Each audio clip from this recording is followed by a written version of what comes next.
Yep. Jared, you're leading the first bit.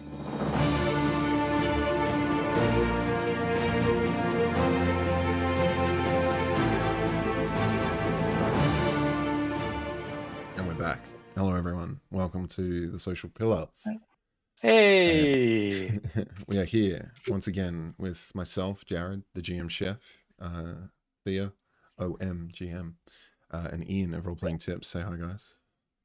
Hi, Hey guys. guys, good to see you. Hello, guys, because we are live. We're live on Twitch. Yeah. If you're listening Good to to this after the fact, you can join the conversation live on Twitch weeknights every Thursday night, as we are now, or leave a comment. We'd love to have you, or check out the Discord.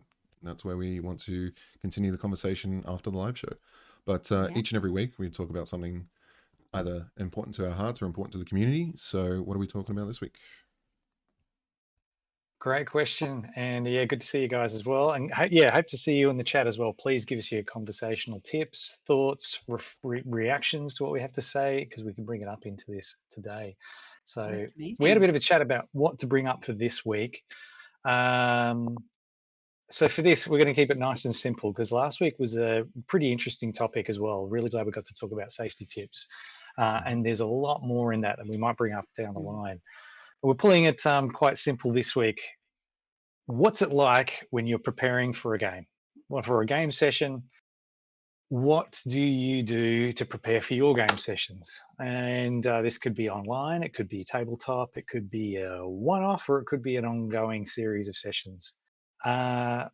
Thea, do you want to kick off? What do you do to prepare? What do I do to prepare for a game? Excellent. Excellent. Yeah, thank you for kicking to me. I may have just been doing something else in the background, but that would never be the case. Yeah. So I guess what I wanted to talk about this week really relates to the kind of games that I like to play, and it will come as no surprise to most people that the kind of games that I like to play are online and are one-shots. And I think one of the things when we were talking about preparing for this week is that the type of game that you're going to play can really influence the kind of preparation that you do. And I think there's some general principles of preparation. Do enough, but not too much. But I think there is, for specific stuff, I'm doing so good with the words this week. That's all right. That's all right. We're great. I run the games. I do the talking. Well, I like what you said about general principles. Do you want to start with that? Because that's like, what do you mean by that? Yeah. So I guess kind of one of the things that I wanted to say about general principles is it's really preparing as much as you need to for you. There is no right amount or wrong amount of preparation to do for a game. Preach. Yeah, like I know that in a lot of the solid. That's the first thing to start off with. Thank you. Because I think you look at a lot of the forums that people are chatting on, and new DMs, all that kind of stuff, asking for advice. People often say, well, how much prep do I need to do? And it's so variable. And I know it also varies not only, individually, but from game to game and who you're playing with and the kind of game that you want to run and how comfortable you are. So for me, I'm going to talk a bit about the kind of games that I play, which is, as everyone knows, the online one-shots. But something that is particular about the kind of games that I play is that my one-shots, most of them are streamed. Check it out. But it's also, everything occurs in a recurring world. So all of the one-shots, there are overarching story arcs that continue on. And the idea was, when I was setting these games up, that I wanted people to become able to come in and out.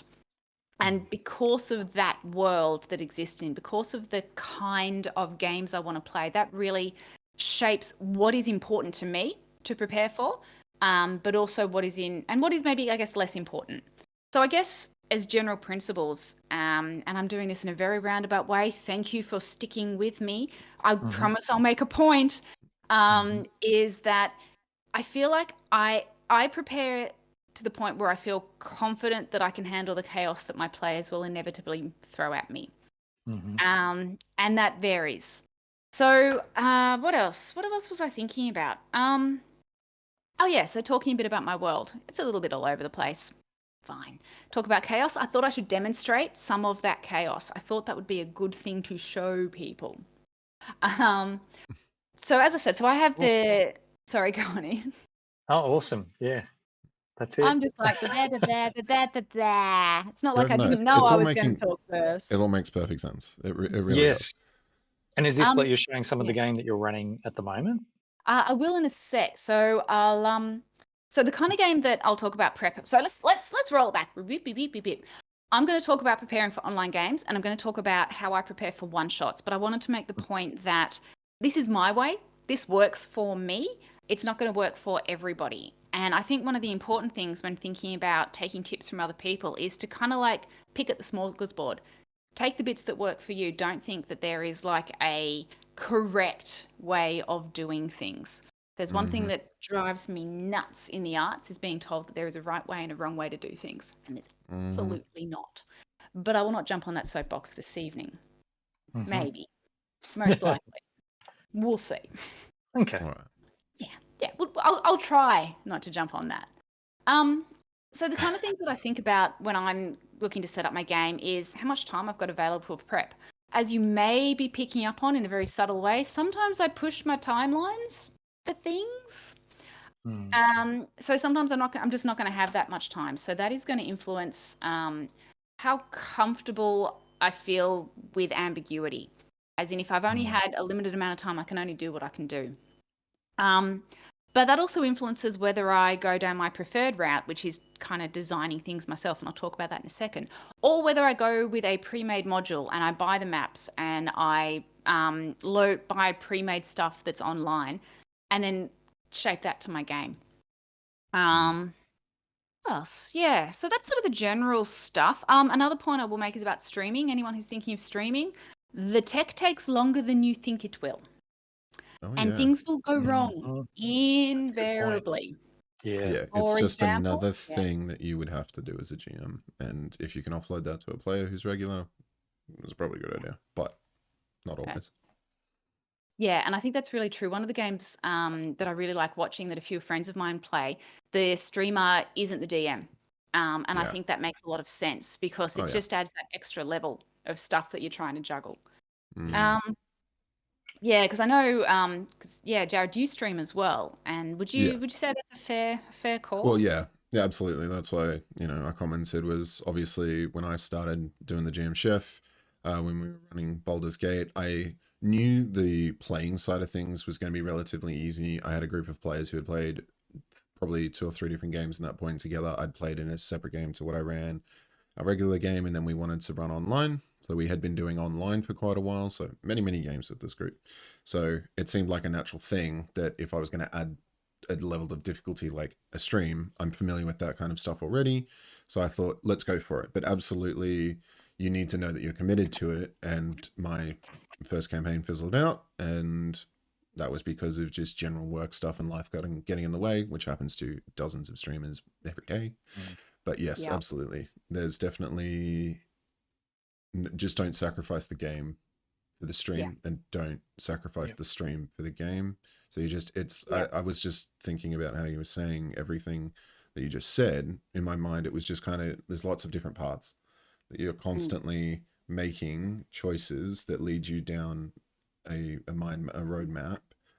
So you will end up somewhere and at some level of skill with whatever you pick up along the way. Yeah. So And I think the other really important thing is don't beat yourself up when it goes wrong. Be prepared for things to go wrong. Yeah. I know I've had, 15 minutes worth of stream setting up characters and forgetting to turn on the audio. So, Yeah. and yeah, you're right, Quinn. I can see in the chat that, yeah, you're saying that there's lots of pre-made stuff. You're absolutely right. There is so much good stuff online. And if that's what you need to take the pressure off, 100% utilize that. Quite a few of the games, yeah. Like quite a few of the games I've been running recently, I've just been buying pre-made stuff because I use a particular VTT.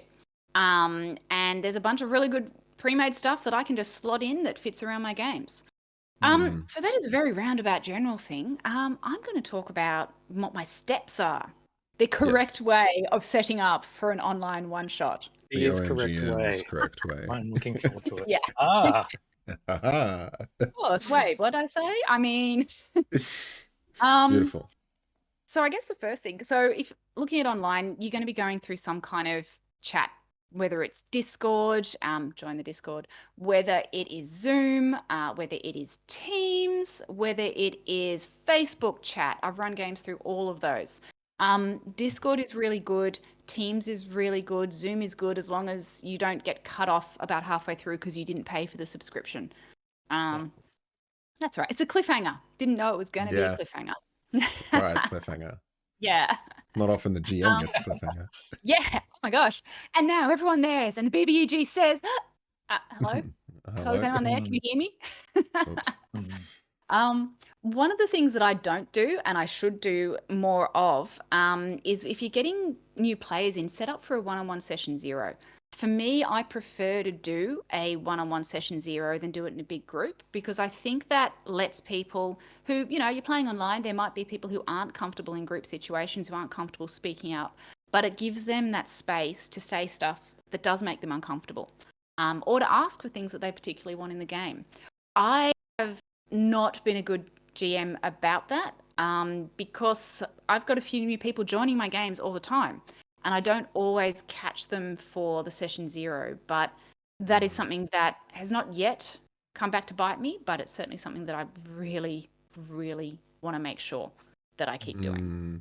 Yeah. It sounds like it's an ideal for you rather than a reality. Yeah. Because, I mean, I know what it's like, because time is our biggest enemy, basically. Yep. So, but the ideal, I get that as well, that whole one-on-one, just to get them across and so that they feel comfortable.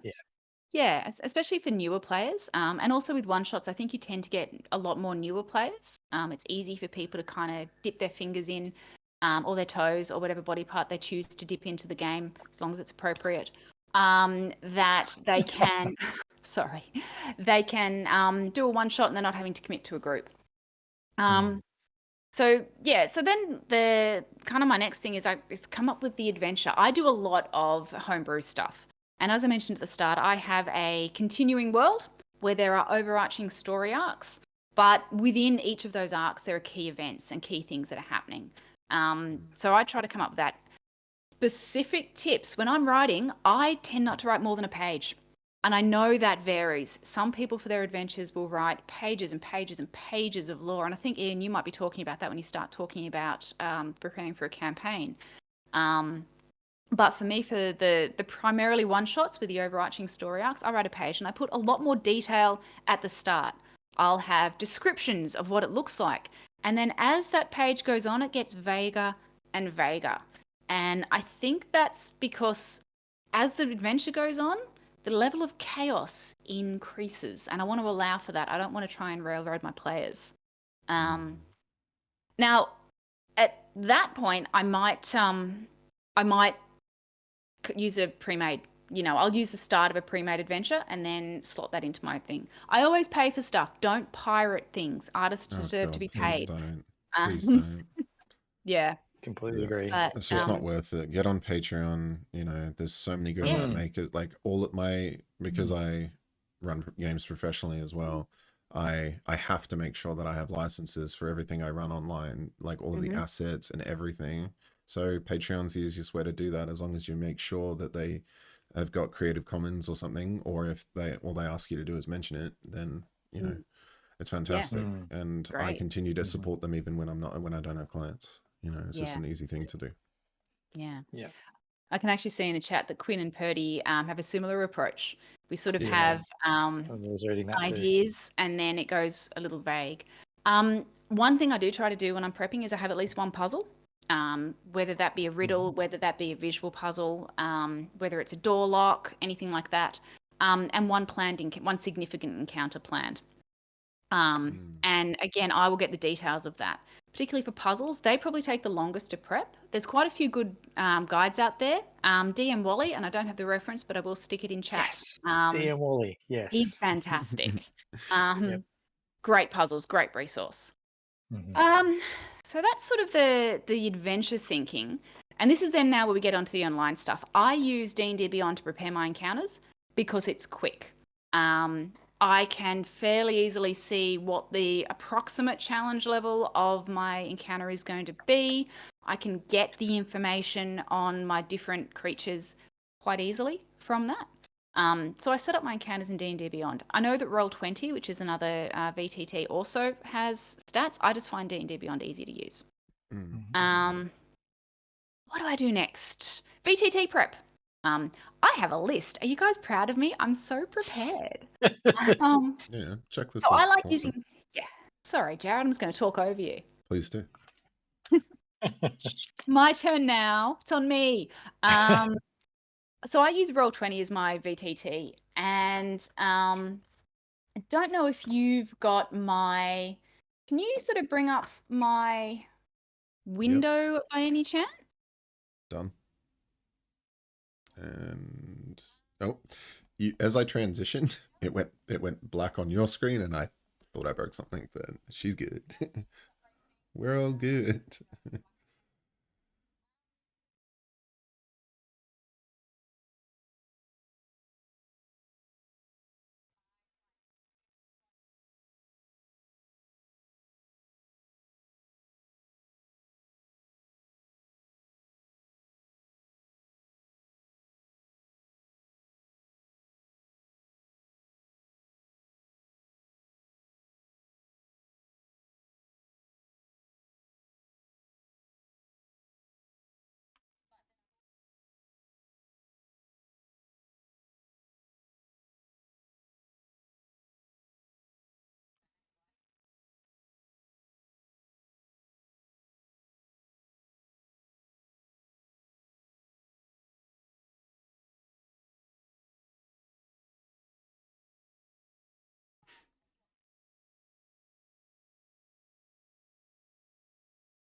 Mm. Oh goodness. I know. Let's go back. Go back. Hey, We're back. I'll fix that we're back. immediately. Thank you. She's back. Hey, thanks, Quinn. Yeah. Maybe people just got sick of me talking. I don't know. Like, guys. Not at all. What I was saying was that like, I use Roll20, and I like Roll20 because I'm comfortable with it. It's easy. It's something that I can jump into with minimal prep time and be comfortable rolling my players through. There's things like what's the other one? Foundry. Yes, Foundry. I use Yep. Foundry, yes. Really good. Yep. Also really, really good. Quinn, we are not fixing it in post. You guys know how I feel about that.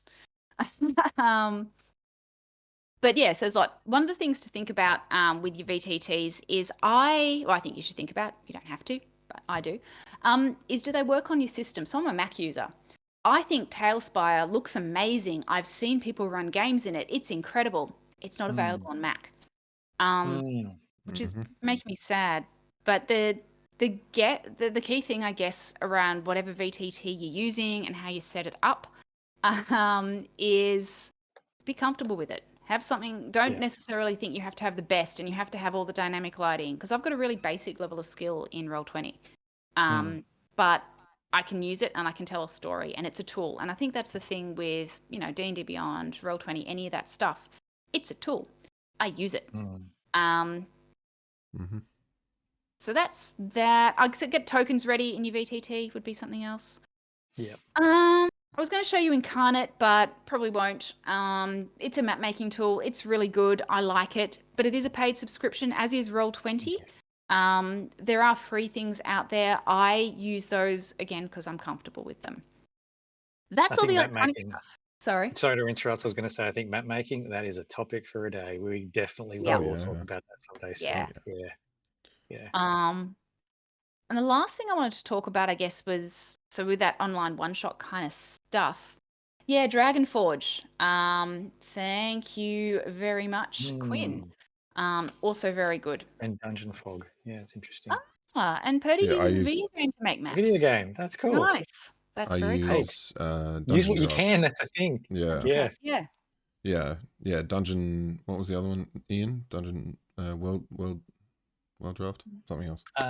They do. Yeah. So there's lots of them. There's Dungeon Fog. Dungeon Fog is for more like terrain stuff, and then Dungeon Draft I think is their other one. There's World Anvil as well, which is an incredibly if you're looking for a one-stop shop, World Anvil and their project something or other Mm. lets you So do good. incredible stuff with maps. It's Mm, Yeah. pretty next level. But again, as Yeah. as this explained initially, it's definitely what suits you, and you don't have to. I wouldn't rely on that as an early on GM. It's when you Yeah. get to the point of like, okay, there's so many things to look Yep. at and manage. I need one Yeah. place, but you can, Yeah. yeah. I think that's a really good point as well, is it's easy to get overwhelmed with what's out there. Mm. And as going into your games, like especially when I was starting getting back into running games, it's so easy to get overwhelmed and think that you need to be an expert. Mhm. And I would cut all of that away and just do theater of the mind, Yeah.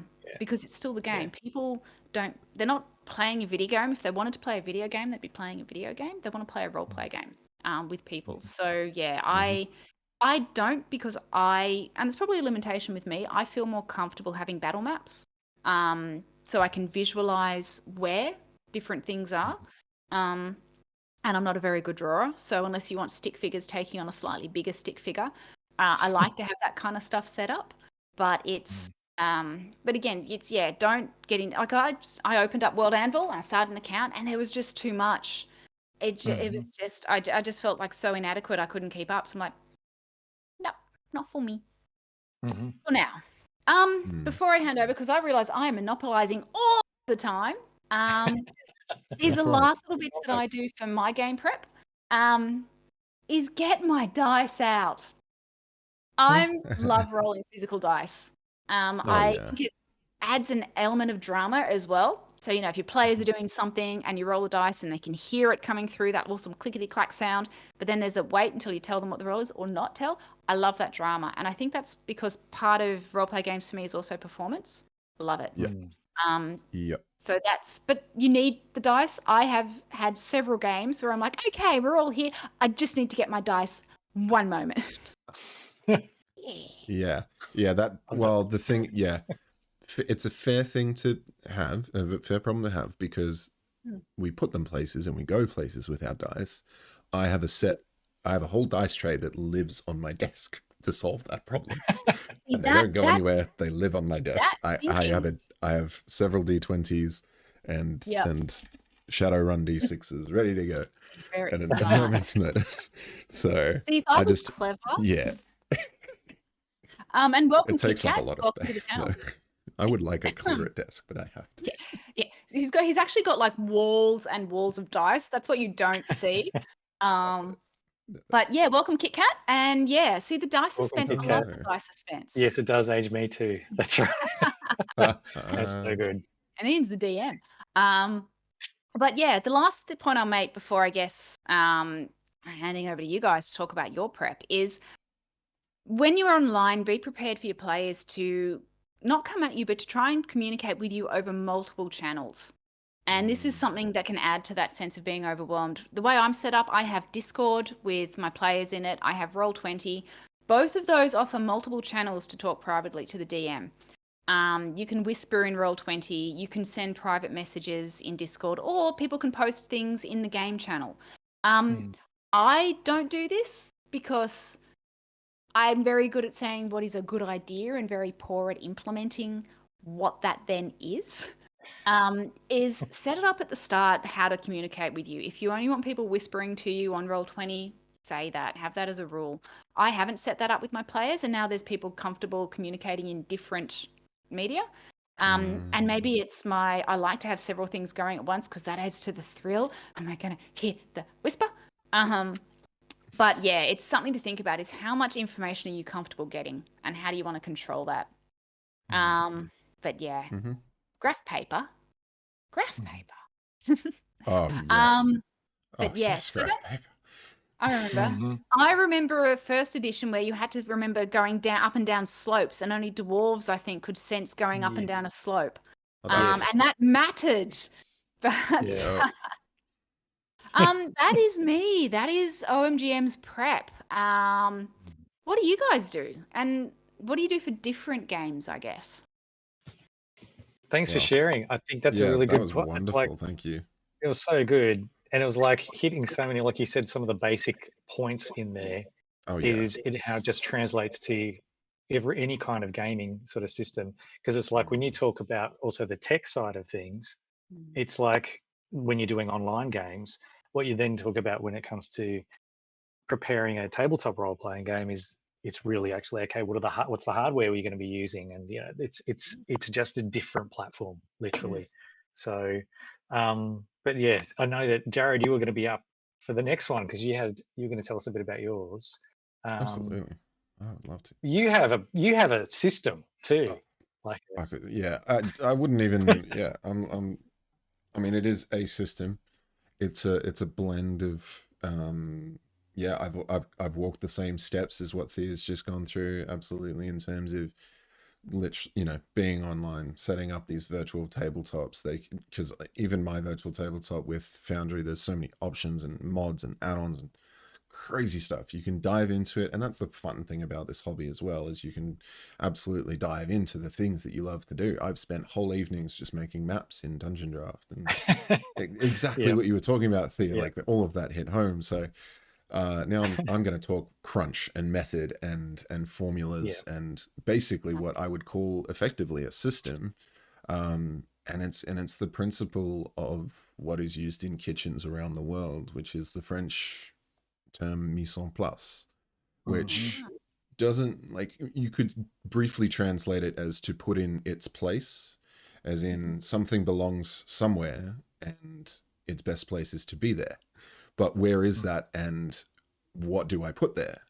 And that comes down to, like, I'm creating a dish or I'm preparing for a session.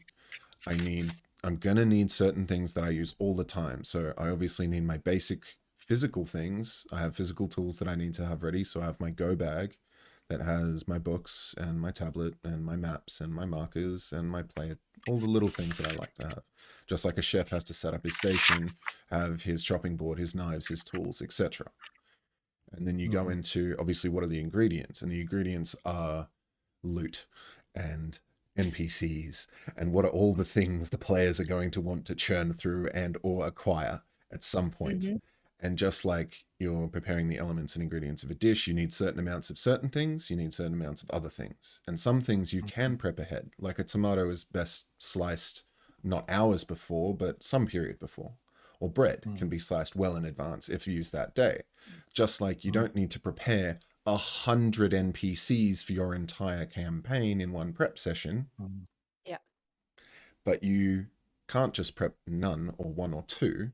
Just like you're also preparing for different evenings of service in a kitchen. You are expecting a certain amount of people to come in.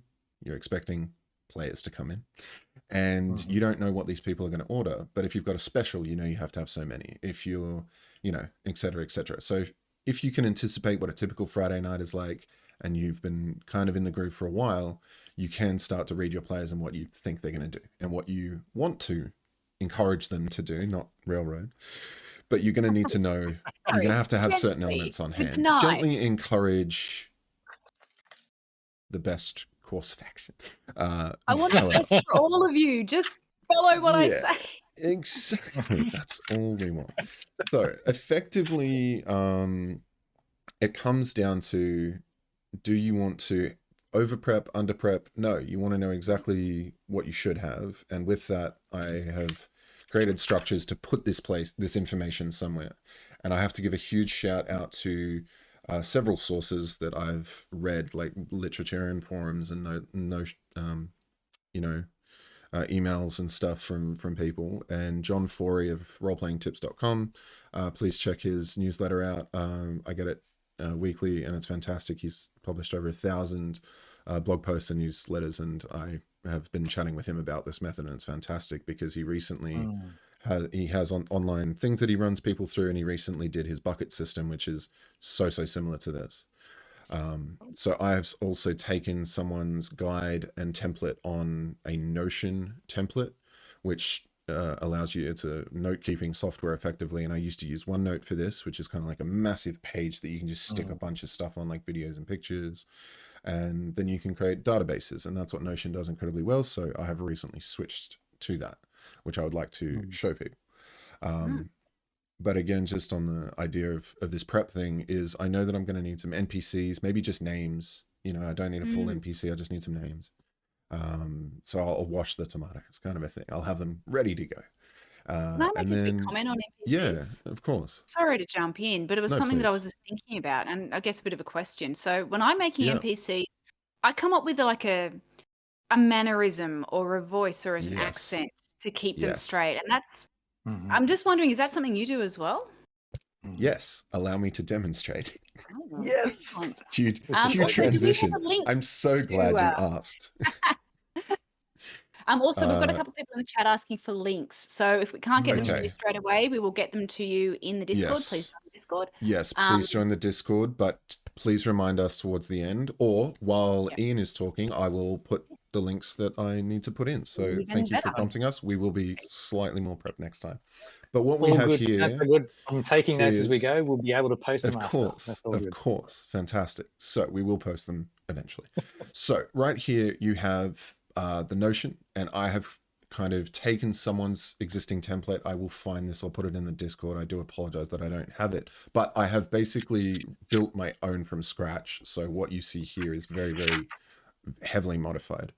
But the idea of how to use databases is what's kind of generating the engine behind this. But you can use it as simply as just having these categories laid out for you. So as you can see, different categories.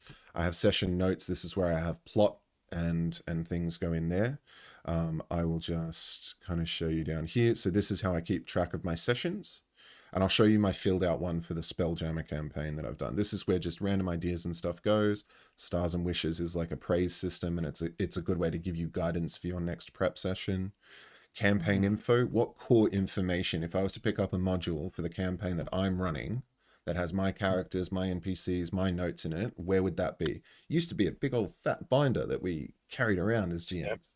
That's how long I've been doing it. But also within that binder, I've printed off many PDFs and useful things over the years that I kept there, and I ended up putting those in here as well eventually in various shapes and forms. So as you can see, I'm not going to go through each category because that would be a whole video in and of itself, but I do lots of voices. So yes, I have a table to remind me of what voices I do and my prompt phrase.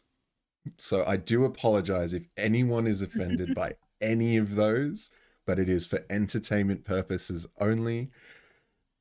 And I am South African, so I do lots of different accents. So it does give me a prompt, and I do write accent notes or mannerism notes.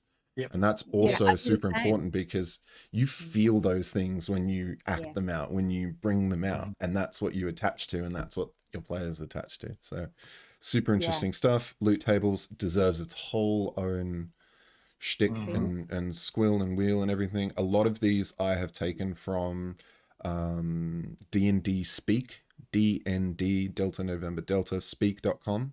I think that's what it is, but they created this project where they were asking Reddit to fill out D100 tables, and then they were publishing them in their own format. Now they do sell their own that they've created and curated themselves, but effectively I can go in here, I've grabbed this off their site, and there's 100 shop things. Suddenly you see the Temple of the Tiny, a quaint little store stocked with holy symbols and other religious merchandise, all marketed towards children, right? That was 2 clicks away from my dashboard effectively. Yeah.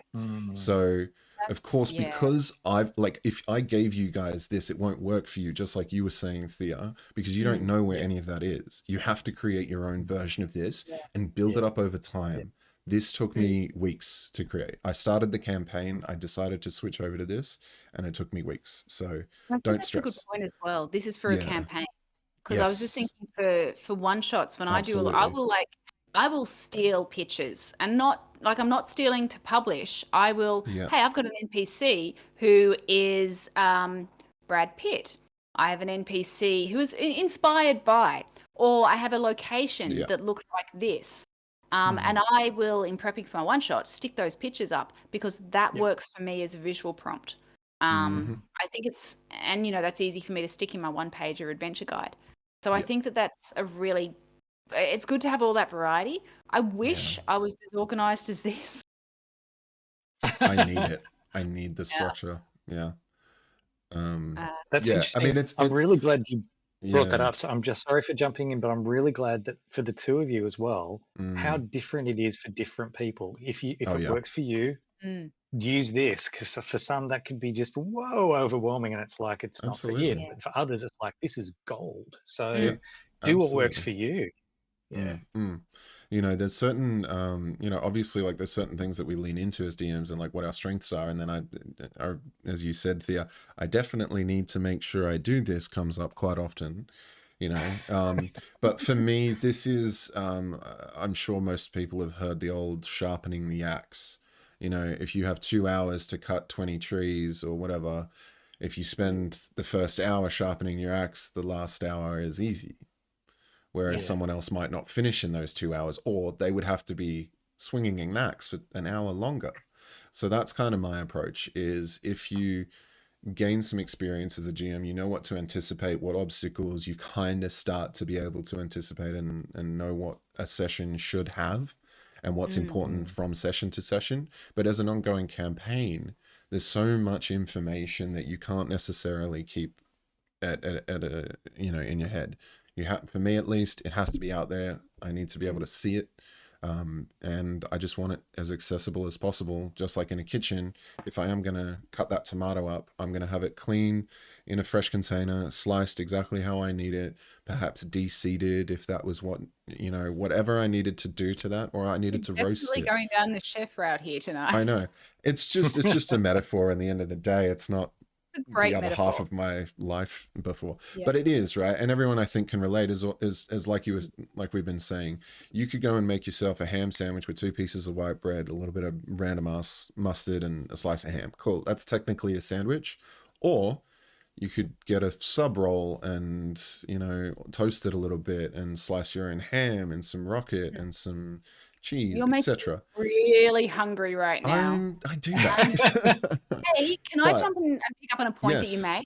Yeah, go. You said learning what's important and what's not important, and I think that's so key, because especially when I was starting out, everything was important. Yeah. And I Sure. had to have the battle maps, and I had to have the encounter planned, and I had to have the perfect token. And then after Yep. a number of games of my characters completely ignoring my carefully planned out RP encounters to go talk to Bob, the shopkeeper. Yep. Bob's great. Bob, of course, then Bob. becomes a recurring character. It's learning what's important and learning what you can let go of. And I think that's, if I could write Key. anything as a mantra, it's figuring out what's important, because a lot's not. But it's nice Yeah. to have. To you and to your players. Asking Yeah. them is a really easy thing to do, by the way. Which I could obviously, like, again, like I could go into that in my campaign info player characters. I'm not showing it on stream now because it's just silly. But there's an entire, actually I will, because it's ridiculous. So if I were to create, it's just ridiculous. So here I have their name, their AC and hit points, the Yeah. languages, trained, skilled. So the languages Yeah. are literally, all right, I'm just going to Yeah. quickly. So again, I've color coded this one. These are the sessions that we've been running, my quick notes and everything. You go into this page, and then Ian, you might see a little blend of the lazy DM in here, which Oh, is, yeah, you yeah. know, what is the struggle? Who died? Where did Talk they about that later, go? yeah. Right. So that's all I've got from reading both the lazy DM and the lazy DM returns. Yeah. Is 2 little things, but it works for me. That's what works. And then and scenes, why? Absolutely golden stuff from that. And then I have everything at a glance. So you go into a character, and then again, everything at a glance. You have to settle this up. You have to do this manually. So if that's your jam, cool. I have color coded things on how I think these colors would look, how these languages would look. So, you know, it's just because when I look at it at the glance, I know that she speaks Primordial and Common. Common's gray, Primordial's red. That immediately flavors it, right? That's cool. Little That is things. such a clever way. Yeah. Yeah. It's so little Yeah. damage types. I love it. Resistant to acid, immune to disease. You know. See, for me, I just have the yeah. character sheets. I make all my players put them in D&D Beyond, Mhm. so I can look at them. But this is such a better system because you can look at a glance. Whereas I'll often be like, "Oh, tell me what languages you have." Yeah.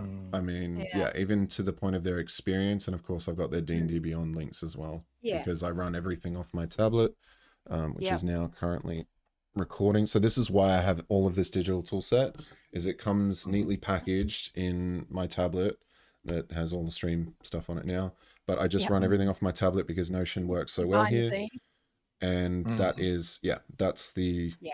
easiest way for me to go. So this comes, and then all my minis and all the stuff that I love to, because that's fun. I Yeah. can run a whole session theater of the mind, which I did last week, but don't have to.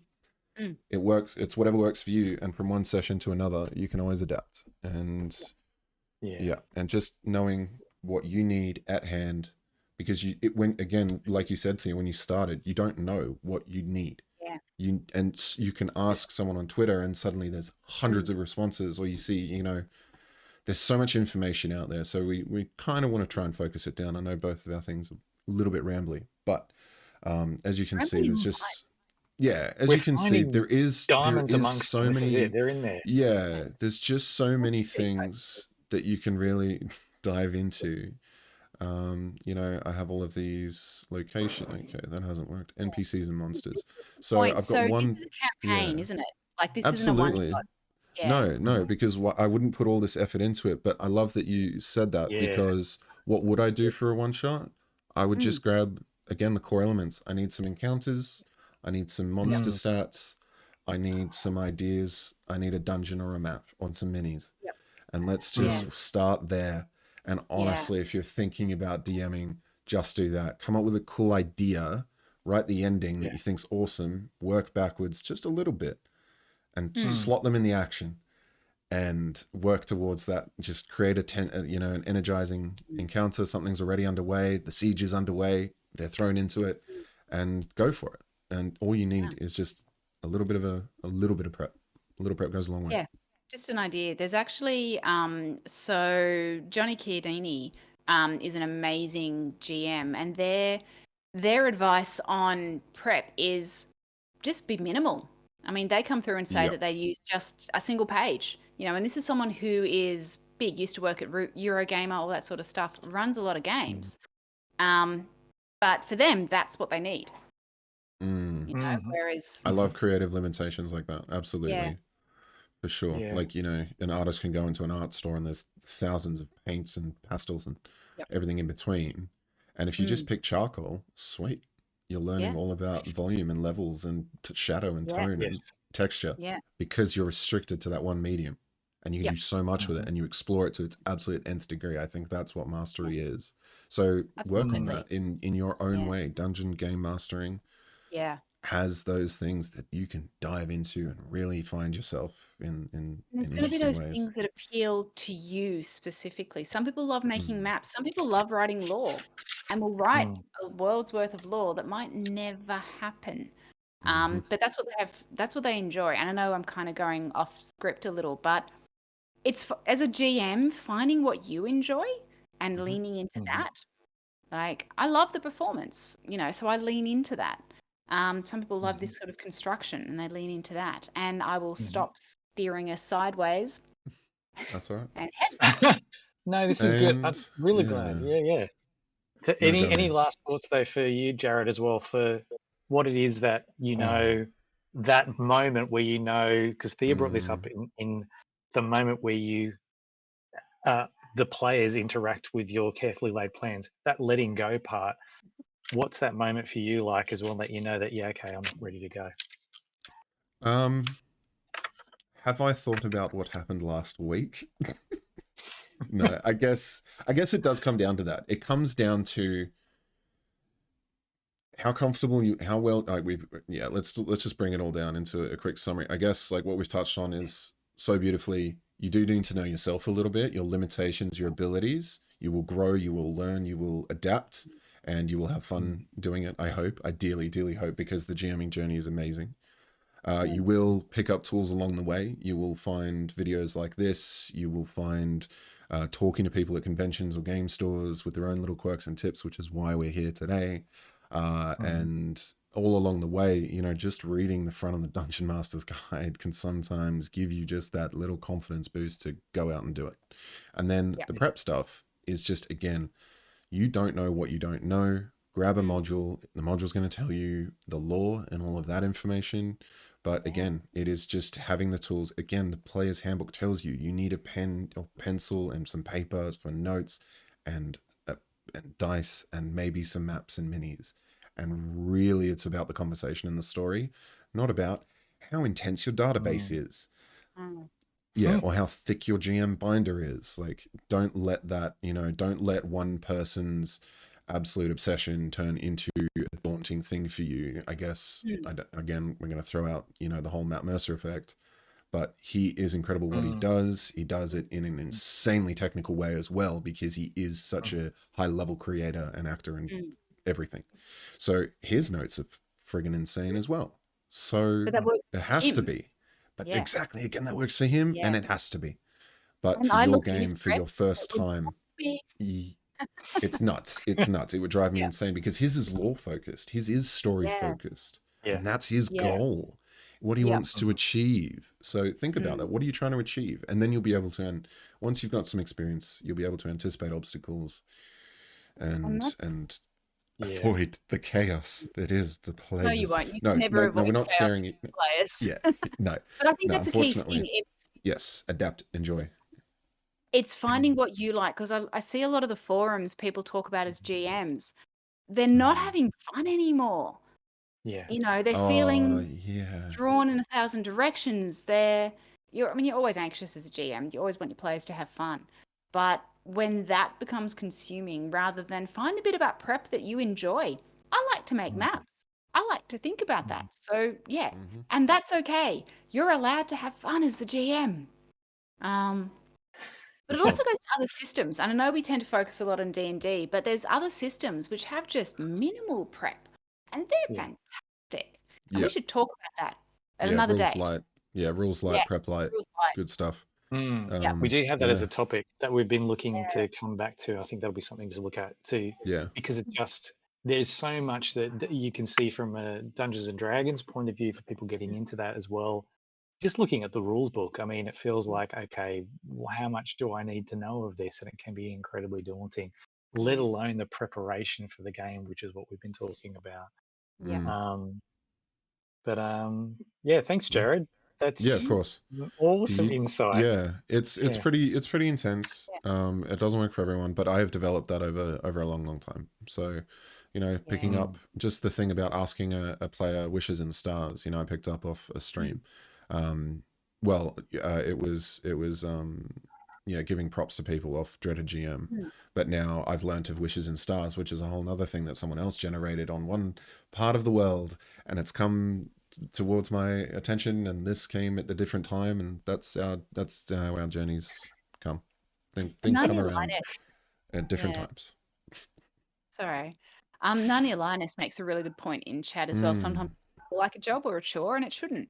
We're all playing this game. It shouldn't. You're getting paid to DM or run a game. You're still having fun. Yeah.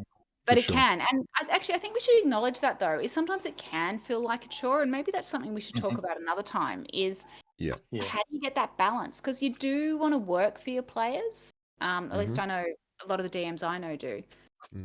But yeah, what's that balance? And probably this is a derailer, so we should park this and come talk about it later. But yeah, for sure. GM burnout.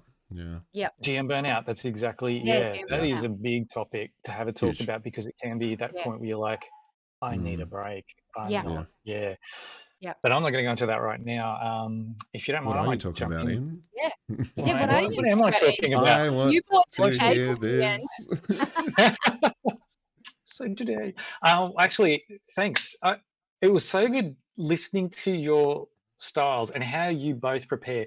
I wanted to pick up on a couple of things before I even get into this, and that was about there are some basics that are very similar, which we can see about preparing for a game. One is about what is the kind of game you're preparing for. That's a key thing. Like is it Dungeons and Dragons where you've got this rule system and you've got some expectations in some ways that you feel might be around it.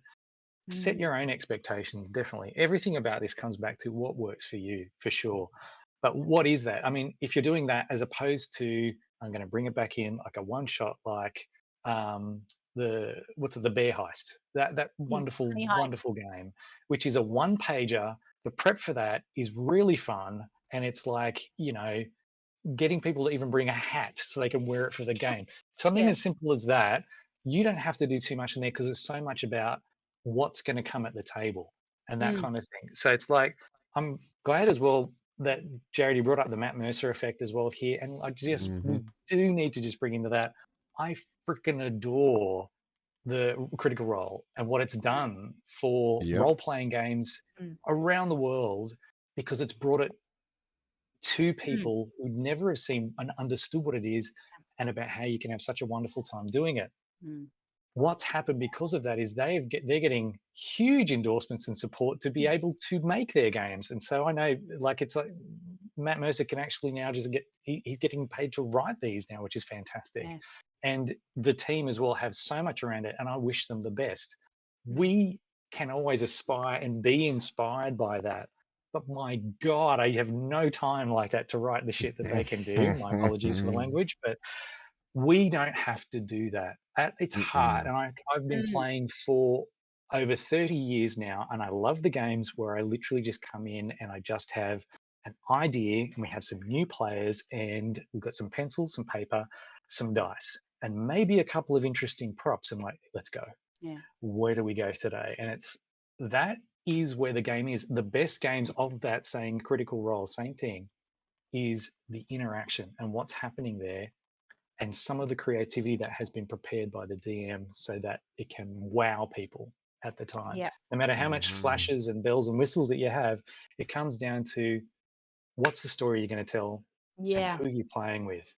Because Yep. in the end, if you know the thing that you like, you both said this about what works for you in terms of what tools that you want to have and how much writing do you want to do. Some people are like happy with like a sentence that'll cover, this is the location, this is the NPC I've got there, and this is The the door is encounter. unlocked. Yep. I am the one up at 1 a.m. still finishing off the backstory of this particular character and of how they were linked to this cult that they've come out of, and now that they're running a town that they're trying to stop this from happening, and whatever. You can't, if that works for you, or if map making works for you, or if spending time with each of the players to go, okay, so what's your story, so I can actually, Mm. okay, do you mind if I bring in something about that particular hook that you had in here later on? Yeah. Whatever works. Like, know yourself. I love that you said that. Number one, know yourself, know what kind of game you want to play, and know the rules of that game, the basics. Don't know everything, just the basics of the rules is enough. Just, if Love I'm going to Yeah. have that. Yeah. Just Yeah. know Just it talking well. to Yeah. just talking to Nani Linus, exactly Mm. that in the chat is Mm. yeah, it's just like it's so Yeah, important. like, if it's going to be D&D, know the 3 pillars. Know that you're going to have, there's people expect combat, people expect exploration and puzzles of some kind, and people expect social interaction. If you can somehow balance those, fantastic. And yeah, and don't burn out because of it. Just go, "Oh, I'll focus on this one for this session," and that's actually something I'll get to in a sec. Mm. One, I said about know what works for you. What is the kind of game you're going to play, and know the real basics. And know your players. Get to know your players, which is a whole thing. If you've got a convention and you're just coming in and you've never met them, you know that they're intro. It's like you have no idea. So it's like, keep it Yeah. simple, because you've got no idea what's going to come in. Yeah. But if this is your gaming group, as you grow over time, Mm. you will get to know particular uh, peccadillos. Is that the term? Certain things that people like, What? particular Yeah. quirks that people have, things, or just things that people appreciate. You know that this particular person loves. I have Mm. one particular friend, and there's a couple of guys in the chat who'll know I'm talking about. He loves making sure his inventory is right up to date with every item is ready to go, plus the stuff that he's got in his stash back at the original base that we started at years ago, plus the money that's coming in from his little investment there, plus what he's got in his bag of holding compared to that particular. It's like, if we want to do that, let's go with that. That's Mm. cool, because that's, know your players, know the things that they Yeah. really enjoy, because that's also then what you can bring into the game, and you don't need to prepare as much for, but that's the stuff that you can prepare for, because you know that that's Yeah. going to really work for them. So It's really interesting because I mean Yeah. I think that's one of the key differences when you're talking about running a campaign or an ongoing series of games with people you know versus the kind of one shots. I Mm, think both are valid. I think both are beautiful, but mm. it's something that I'm not as familiar with because of the style of game I run. But I don't think Ian, you run a lot more Yeah. campaigns. Well, I have, but I'm starting because of the conventions that we've been doing. I've learned a lot about the first two things are the most important. Well, actually, all three are still important. It's just at a different level. And Mm, I was going to talk about that with some of the influences I've had in a second about yeah. how I prepare. But the idea of know what kind of game you're running, which is the not just the rules, but also the style of is it high fantasy, this kind of thing, or is it going to Mm, be a bunch of Mm. bears who are yeah. acting like Ocean's 11. It's like you know the style that you're coming into, Mm, know that. Second thing is then get to know the basics of the rules of what you have for that. So you're clear that you know this is how it can run and keep it as simple for you as possible because you've got to know how much time you've got to run your session. And then last of all, it's the such a good players. point. If you're doing a convention and you don't know people, that's your players. You know what they are. You know that it could be all ages, all the way from teens up to like whatever age, or it could be very clearly 18 plus, and it's a group of adults Mm, who really like, are they veteran gamers? Are they intro gamers? All that kind of stuff. Um, and Main yeah. thing is just know that and just go, okay, I'll tailor it to that in some way. Mhm. So that's the basics in terms of from years. We as GMs as well, and as GMs, I find, I don't know about for you guys, we talked a bit about picking things that you think work for you, which you do more and more over time. Mm. Yeah. And I was going to pick up on something you said earlier, Thea, about artists. I think DMing is a craft. GMing is a craft. This thing is something that you only get better at the more you play at it and the more you refine it. Two kind of Mm. adages I can think of. Any kind of good crafts person, doesn't matter if it's an artist, games master, woodworker, you name it, songsmith, you name it, they're magpies. And they will take the things that are pretty and they will shine the ones that they really like. And it's Mhm. like, and make it as part, and it becomes part of their nest. Mm, It's like the things that don't work don't stay, they just mm, disappear over time. But you've tried, you've picked things which look interesting, and eventually the things that work for you, great, you keep going with them. So that's the thing. This is the longevity idea.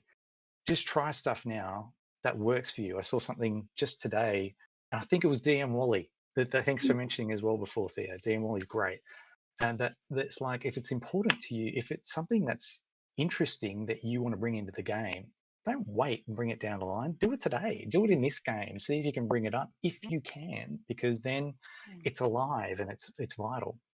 Anyway, I've been talking about a lot of that's the long term because there are, I mean, this is hopefully some very simple, clear things about the kind of basics that you need. Mm. That's what I consider. But now I'm thinking about what do I do specifically Mm. for a game? So it's like I've got a big shout out. Thank you, Jared, for mentioning before. Mike Shea, also known as Sly Flourish, has brought out the Lazy DM many years ago. It was like a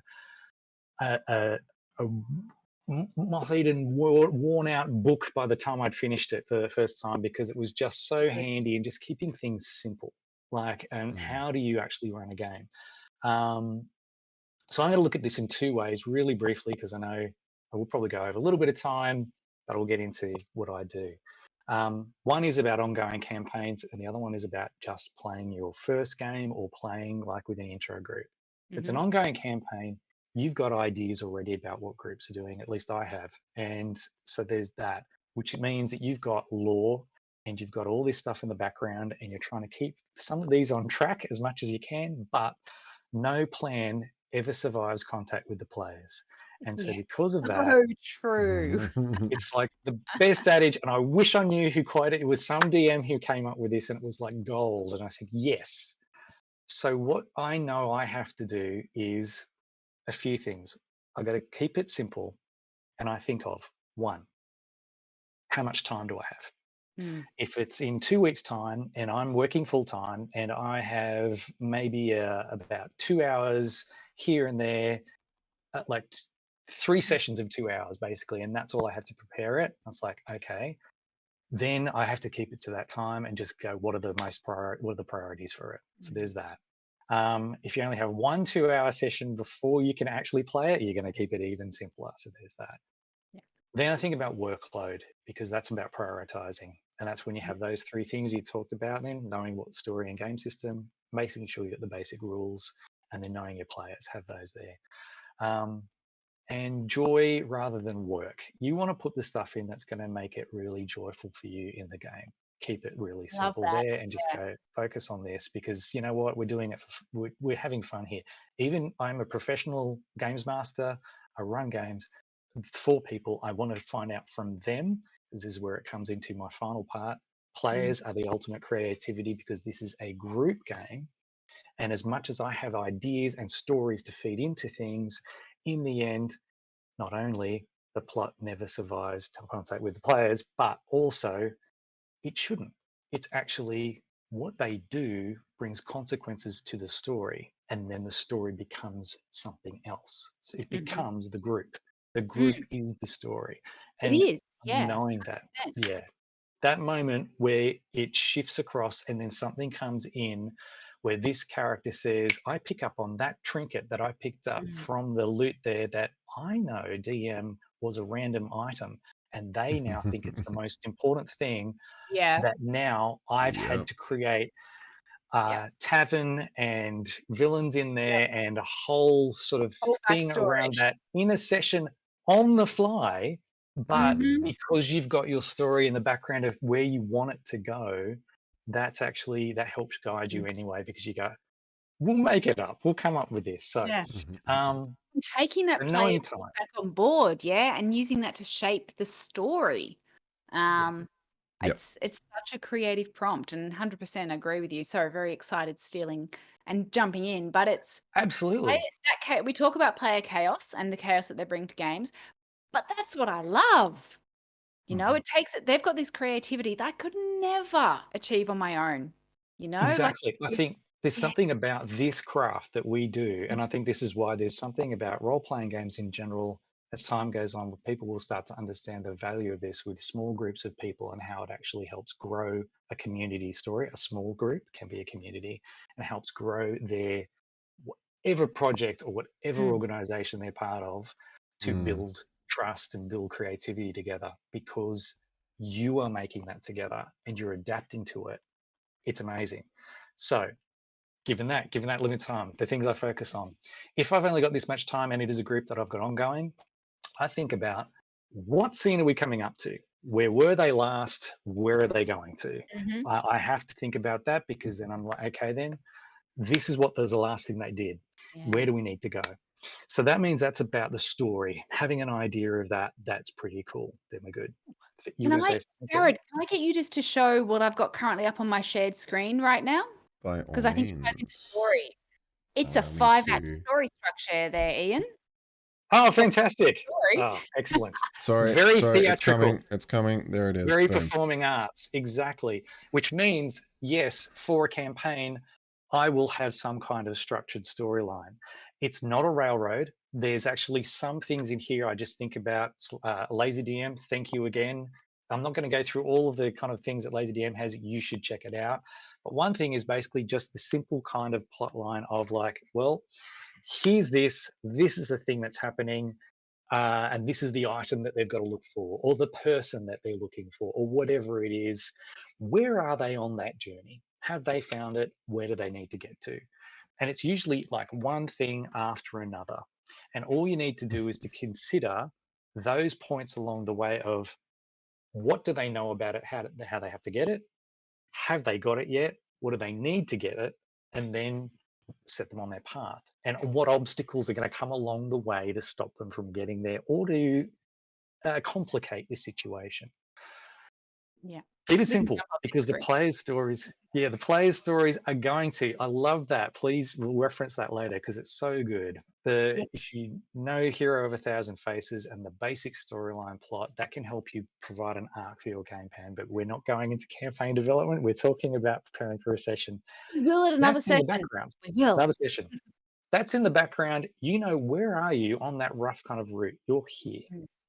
Great. Have that, prepare that So the three basic things that Lazy DM had come up with was one, what is the first scene you do and make it a good one. Have something because it's not just have something that you're gonna. It's not just about propelling from the scene that you've just been in and where they've come from.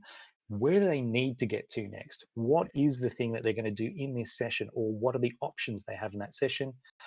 And he suggests then have what are the three most important scenes or consequences, and he says actually locations that they will go to from here. Mm. That could be something to have a look at. So you know that there's going to be places they could head to and have them ready, because they might not go to any of them, but it is likely that something, if something happens here, they're going to go here. Or if they do something else, it's very likely going to go here because of who's involved in here. And that brings to the third point, 3 NPCs, 3 particular NPCs in the scene right now that are going to help them propel them to those places, because they're going to have a link to it, or they'll be a villain they have to sort of like, who they don't even know is in the actual room, and then it happens and it can drive them to these places. Or it can be someone who's going to help them, or it could be just an NPC who has the information they need and they've got to try and get them past them, and they say, get me this first and then you can come and do this. Ah, the Yeah. So you've infamous got quest. Aha, the fetch quest. the fetch quest. And it's Yeah. like, that's the simplest way. Have the scene that you're starting with and make it fun, big, whatever it is. Have 3 particular, I'd say probably the NPCs first, to be very clear about where they could go, and then develop those 3 locations that you can go into. That has helped me so much. And exactly like you've both said, I'm like, yes, I should do that. Yes, that is something I need to do. I have said on so many occasions, Yeah. but I keep coming back. And I love the idea of this as a craft. We continue to pick things, Yeah. but I love what you said, Jared, about being a chef as well, and using your analogies as a chef. The idea that we've got tools, and the more I do this, the less tools I want and the better sharpened I want them. I Yep. don't need as many. I 100%. just need, and you only get that from trying it. You're Yep. trying something that you go, okay, yes, I've picked up this mouse. This is fantastic. And it's like, tried it that session and it's a piece of crap. So anyway, I wouldn't know it though, unless I'd tried it. And that's why Absolutely. it's not a failure. The failure is the learning. And it's like, I did that. We did that in that session, guys. We tried it. It Yeah. didn't work very well. We'll try something else next time. Yeah. Don't beat yourself up. Know Yeah. that everything is a learning and you're just getting better as a games master as it goes along. So 3 things for a session prep. Those ones I have as my base. But for a campaign, I'm also knowing what the main arc is that I'm preparing for. I prepare those 3 things in particular. I still have the hours of lore of whatever else that I've written up around there that may come into it, but that's great because I just have to know that how do I pick them up? Like, have I got my GM binder nearby so I can go, oh, I know where that is. That's here, and I can just look it up. Yeah. So there's that. The other things I prepare them once they've got those basic things there is, if I need to ask the players any particular thing that's related to the story, then I'll do that. And I'll say, guys, can we quickly catch up? Because I just want to get this. Because if it's a campaign, they're loving their characters. They want to see their story. Maybe even if they die, that's actually not a bad thing. Ultimately, that's an incredible story point. Yeah. Can they be brought back? Would they want, is it time actually the player says, you know what, I'm actually keen to play another character. And it's like, okay, let's talk, because that might be a huge shifting point. Can you bring it into the story? And you know, if anyone's watched Critical Role or any kind of ongoing story games, you can see when a character's eyes, sometimes it is random and that's terrifying, but sometimes it is something that is yeah, I'm kind of feeling like I need to change. And you're like, okay, you can, and you can, if you're aware of it, you can see that it's been planned, which is a really interesting thing, because then it just means everyone's happy. And they're like, why are we doing it again? Joy. Yeah. We're doing this to have fun. Yep. So let's just take it as it comes and talk to your players. It's a really helpful thing. Well, I think that's important. We should pick up at another stream, maybe not tonight, is the role of character death, because sometimes that can be the most important, wonderful moment for that character, or for that Yeah. player. Yeah. And story. But sometimes it can also be something that is not that meaningful. It's that they're done. They're done with the character. But I Yeah. don't want to derail, but 100% we need to talk about that. I just wanted to Well, mention that. Mainly for when I go back and watch the VOD, I'm like, oh yeah, we should talk about that again. yeah. Oh, I've been noting down all these topics. We've brought a few today, which is good. And thank you to the chat for all your sort of ideas. We're going to be putting a whole bunch of links after this, but also there's some really great topics that we might need to talk about in future. Mm. But to wrap up, because I know that we're running a bit over time here, but It's this has great. been a This is fantastic so conversation. interesting. Yeah. I Big see on that. So that's the ongoing thing. So I've talked about what things you know in the back of your mind, those three things. Then I've talked about here's what you set up for the game. And then, of course, it's preparing the tools. So if it was an online game, you'd be preparing Roll20, and my God, I could spend hours making maps. But I think, Thea, you had the right idea of just buying some. Sometimes it's so much easier. Sometimes you just don't have the time, right? It's just like, I need a dungeon. Yeah. Here is a dungeon. Done. Yeah. Ooh, it's But it's like, but for tabletop role playing, which is also my first love, and so therefore it's kind of the way I like to roll. And it's like, okay, I've got to have my story printed out, whatever it is, the notes for the game. I need those ready to go. Then I look at, okay, are there any particular rules that I need to have ready to go as well online? Just quick reference. I'll tab them. That's such a good in the idea. book. Can't help. I just get tabs on my player's handbook or monster manual or whatever it is like this. If you need those, that's that. Then I start thinking about if there's any miniatures or any battle maps. Get them ready so you've got them there. Don't take too many, but have the little extras just in case you need to throw things in, and little tokens and blah, blah, blah. And then it's the DM screen. And so I have that because I have a DM screen, which is keeping it as simple as possible. But I love what you were saying about a few little pictures that give you inspiration or little notes about a character, whatever it is. So it's not festooned with way too much crap, just little inspiration points, because that's all you need to kind of kick things off. You've got your notes anyway, so that's important. Then have your dice, as many as you think is necessary. That's up to you, and any kind of stationary stuff that you need to have there. 3 dice. Whatever works as well. I also have a timer. I can't help it. I love an egg timer because actually sometimes that can really keep the motivation up in the game. But we can talk about. Love that. I love that. The time. Props. We should talk about props. Props. So is that. But to wrap up, the last thing I was going to say. Oh, sorry, Jared, you're on mute. I couldn't hear. You are on Brilliant. mute. Hi. Yeah. Hello, everyone. Hello. I'm glad you're well. I had an Station. interesting thing to say. Goodness. Yes, no, because this will be many episodes of the prep stuff, the many prep episodes, but now we can have a prop-isode. You saw it You're coming, welcome. Thea. You're welcome. I'll unmute myself now. Goodbye. Oh my God. The puns are strong. It's coming. So It's very sorry. strong. Thanks for everyone. The stream's done. Thanks for tuning in, and good night. And we're out. No, And on that as you were in. note, I'll wrap up on my points there, but the props is definitely a key thing.